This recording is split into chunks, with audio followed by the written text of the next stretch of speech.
Breaking right now, new details on that phone call between President Trump and Russian President Vladimir Putin. The phone call lasted for over an hour, here in actually close to 2 hours. Now, remember, the White House is looking to ink a deal and put an end to the bloodshed taking over the region. That phone call is a key step in making this happen.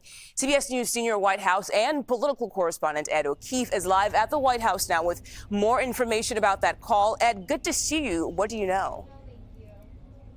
Mugo, the headline out of this statement from the White House is that they appear to have agreed, the president and the Russian leader, on a ceasefire for, I want to describe it as energy and infrastructure ceasefire, and that negotiations over a permanent ceasefire and ultimately peace, quote, will begin immediately in the Middle East. A statement from the White House saying that President Trump and President Putin spoke about the need for peace and a ceasefire in the Ukraine war. Both leaders agreed this conflict needs to end with a lasting peace. They also stressed the need for improved bilateral relations between the United States and Russia. The blood and treasure that both Ukraine and Russia have been spending in this war would be better spent on the needs of their people, this statement says. Later, it says that that the conflict should never have started and should have been ended long ago with sincere and good faith peace efforts. The leaders agreed that the movement to peace will begin with an energy and infrastructure ceasefire, as well as technical negotiations on implementation of a maritime ceasefire in the Black Sea, full ceasefire, and permanent peace. These negotiations will begin immediately in the Middle East. It says the two of them also spoke broadly about the Middle East as a region of potential cooperation to prevent future conflicts. They further discussed the need to stop proliferation of strategic weapons and will engage with others to ensure the broadest possible application. The two leaders shared the view that Iran should never be in a position to destroy Israel, a notable bit of the conversation given what's going on in that region of the world this day. The two leaders agreed that a future with an improved bilateral relationship between the United States and Russia has huge upside.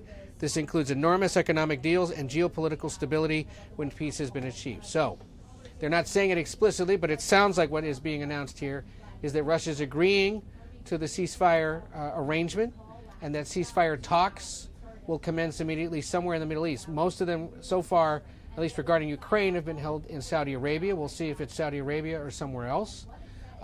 As expected, this call then also touched on the overnight hostilities that flared up again between Israel and Hamas, and then the broader goal that the president has stated of renewing and restoring U.S.-Russia relations beyond this conflict to a broader economic and geopolitical relationship, getting it back to what it once was. That's been a stated goal of President Trump since his first term, and one that he certainly campaigned on and is pushing for right now. So we'll wait for more details on where exactly these ceasefire talks would commence. What exactly did Russia ask for during the call? What else was discussed? There is some reporting from the Russian news agency TASS that the two presidents agreed to keep in touch. There may be some kind of a prisoner of war swap being prepared between Russia and Ukraine, and that they will keep talking about what part of Ukraine's territory exactly is really up for discussion. So we'll see what else beyond that. But again, a sign that this was a successful call in that there are at least agreements to keep talking, and perhaps more specifically and more urgently about a broader and permanent ceasefire and ultimately peace. We also will wait for what the Ukrainians make of this and whether they are party to these talks that are set to begin, according to the president's statement, immediately in the Middle East, and who exactly from the Ukrainian side might be involved in those. There is no current plan for President Trump to talk to President Zelensky, for example, about what went on today.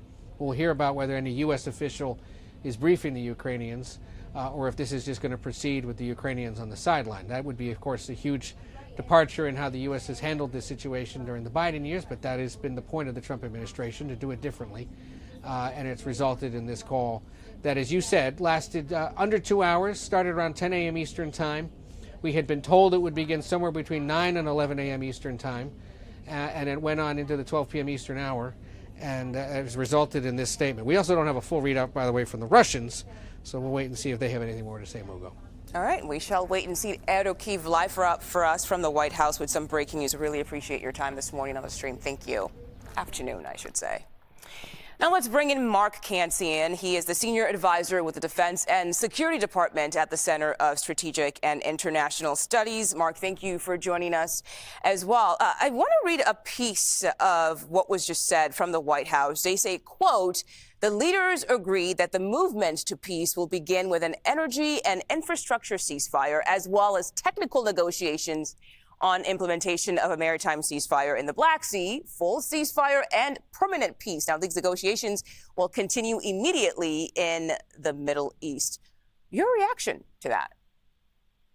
Well, I think it's both encouraging and discouraging. It's encouraging because the two countries are talking. There's no indication in the whole statement that there was any bitterness or any break off of talks. In fact, they've talked about continuing the discussions. But it's disappointing because they did not agree to a 30-day ceasefire. I mean, at the front lines, they're going to keep shooting at each other.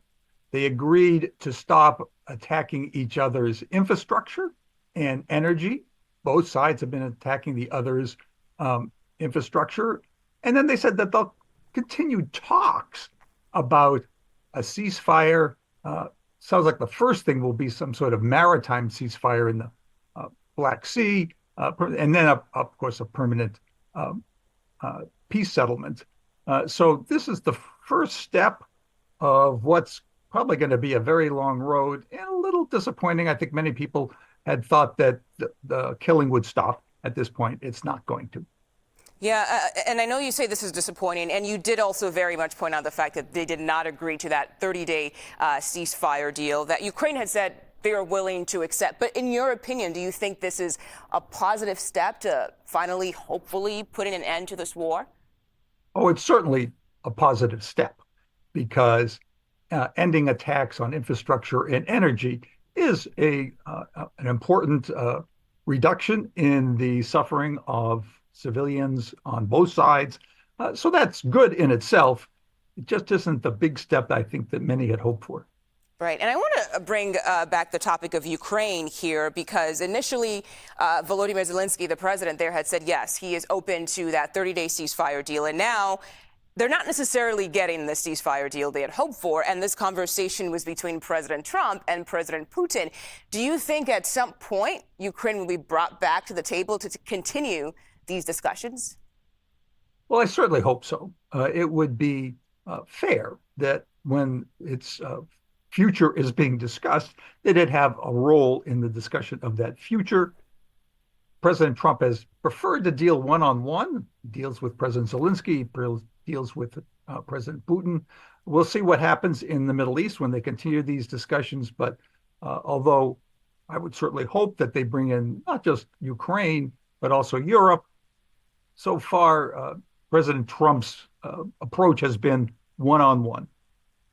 So in your opinion and your expertise, what do you think should come next at this point? After this phone call, which was almost 2 hours long with President Putin and President Trump, what's the next step in your opinion?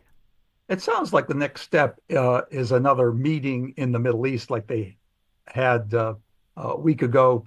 And maybe they can do something on the maritime ceasefire, maybe even on a 30-day ceasefire. But that's probably as far as they're going to get. As I said, this is looking to be a very long process. Keep in mind that the negotiations to end the war in Korea and the war in Vietnam took years, not weeks. Right. So it sounds like there's way, much more to come at this point, you would say, right? Absolutely. All right. Mark Cancian, thank you so much.